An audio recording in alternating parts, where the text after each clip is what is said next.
ఇరాన్పై Israel America చేస్తున్న దాడులను తీవ్రంగా ఖండించారు సిపిఐ అగ్రనేత నారాయణ. యుద్ధం చేసి శాంతిని నెలకొల్పాలని అనుకోవడం అత్యంత మూర్ఖత్వమన్నారు. శాంతి అంటూనే తీవ్ర హింసకు పాల్పడుతున్నారన్నారు.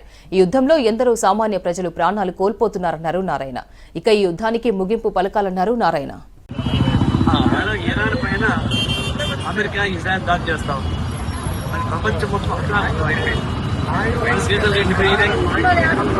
చాలా రేట్లు పెరిగిపోయినాయి, రూపాయి విలువ పడిపోయింది, అంత సంక్షోభం వచ్చేసింది.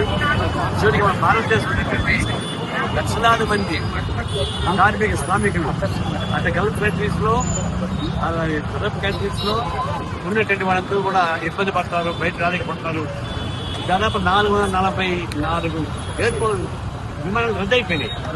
ఎక్కడ పడితే అక్కడ విమానాశ్రయం మీద ఇంటర్లో ఉన్నారు.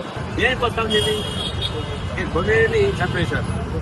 ఖొమేనీ ఇరాన్ సుప్రీమోని వాళ్ళ దేశ ప్రజానీకం శిక్షిస్తే మనకి అయిపోయింది.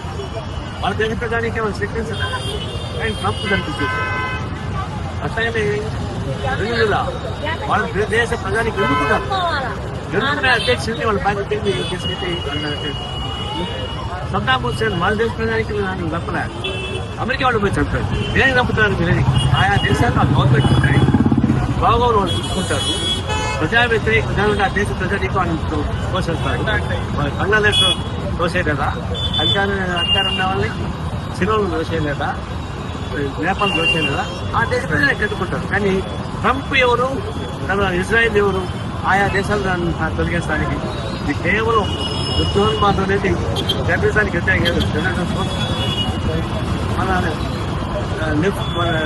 మోడీ దేశ ప్రధాని, మన భారతదేశ మొట్టమొదటి కూడా అనేక ఉద్యమంలో భాగస్వామ్యం తప్ప ఏ కూటమికి అనుకూలంగా లేవు.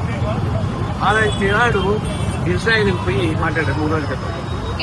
ఇజ్రాయెల్కు భారతదేశానికి దౌత్య సంబంధాలు లేవు. మోడీ వచ్చిన తర్వాతే దౌత్య సంబంధాలు ప్రారంభించారు. ఇంత లేదు, ఎందుకంటే ఇజ్రాయెల్ ఒక ఉగ్రవాద దేశం, అది పాలస్తీనా ప్రజానీకాన్ని తప్పుతా ఉంది, గాజాను ఆక్రమిస్తూ ఉంది. కాబట్టి మామూలు దేశం కాదండి, టెర్రరిస్ట్ దేశం.